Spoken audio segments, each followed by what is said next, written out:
sobre a parte final da nossa palestra. Nós escolhemos o alimento, não escolhemos o alimento? Ou seja, o que comer? Falta quando comer e como comer.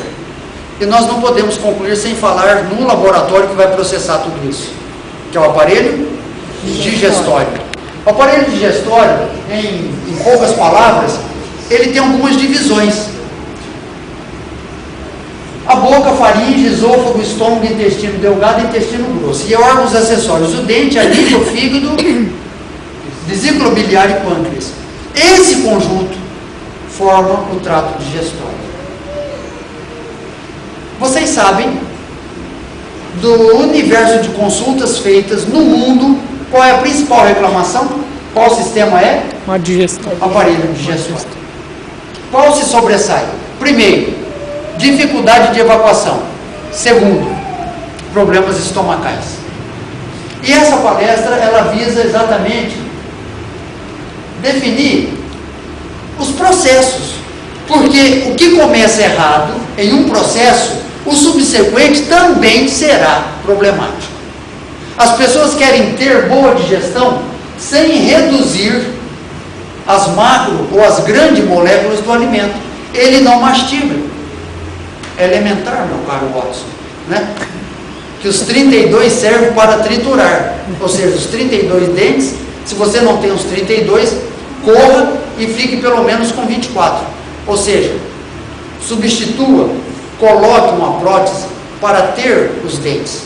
Não é meramente estético, mas também redução dos alimentos em moléculas menores. Por que reduzir para moléculas menores? Porque na boca nós possuímos diversas glândulas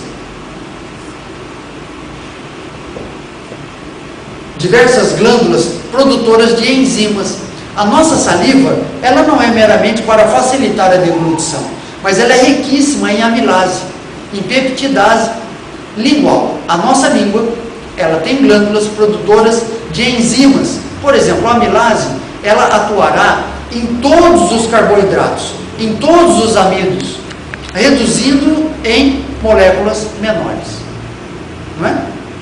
Ou seja, isso tudo terá como finalidade a absorção, que é a transformação desses nutrientes no sangue. Ellen White diz: maravilhoso é o processo da transformação do sangue, ou do alimento em sangue.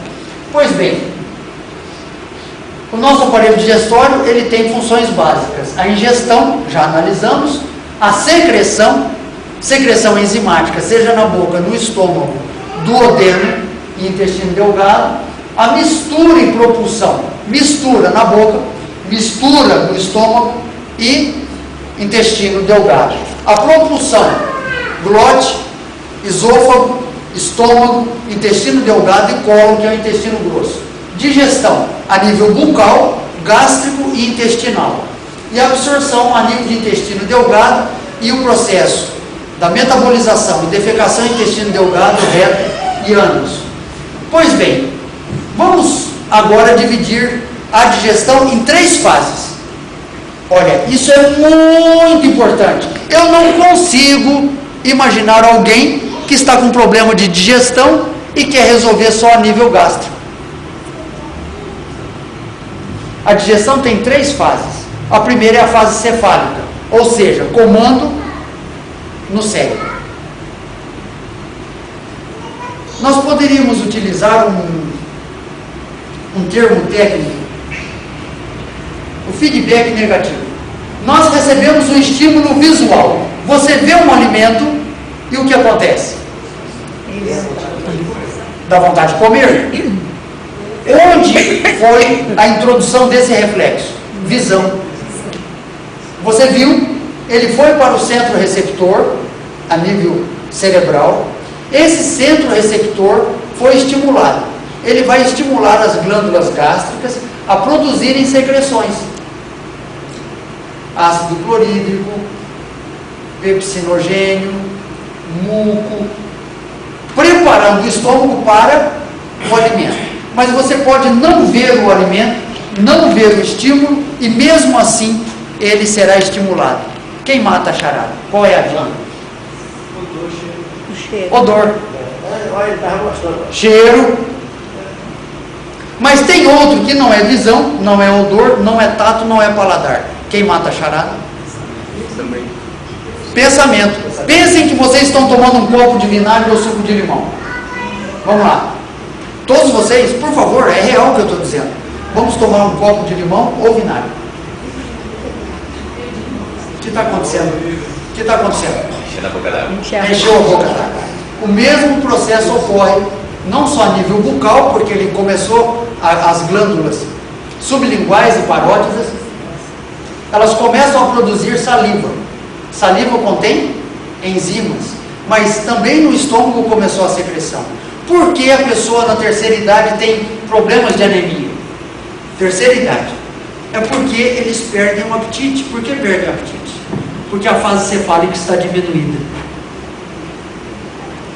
Outra coisa, a pessoa coloca a mesa sozinha, é horrível. É ou não é, irmã? É. O idoso criou a família, criou os filhos, os netos e agora está sozinho. Perde o prazer de fazer comida só para um ou só para dois. É ou não é, irmã Nercina? É verdade. Não é verdade, irmão Rubens?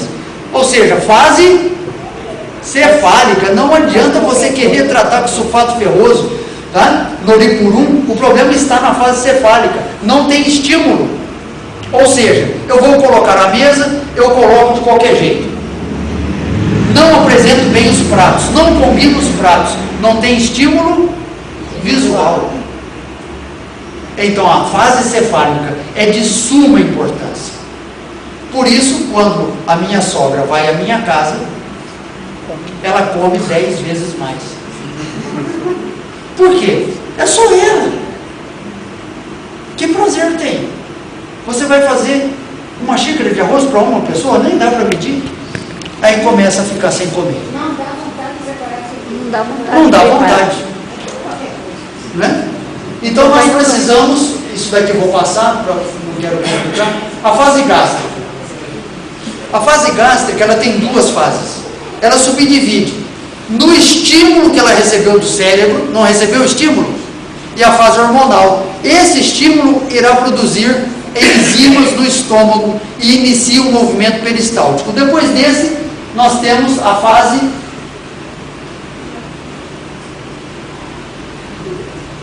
intestinal. A fase intestinal está mais adiante. Vou passar isso daqui.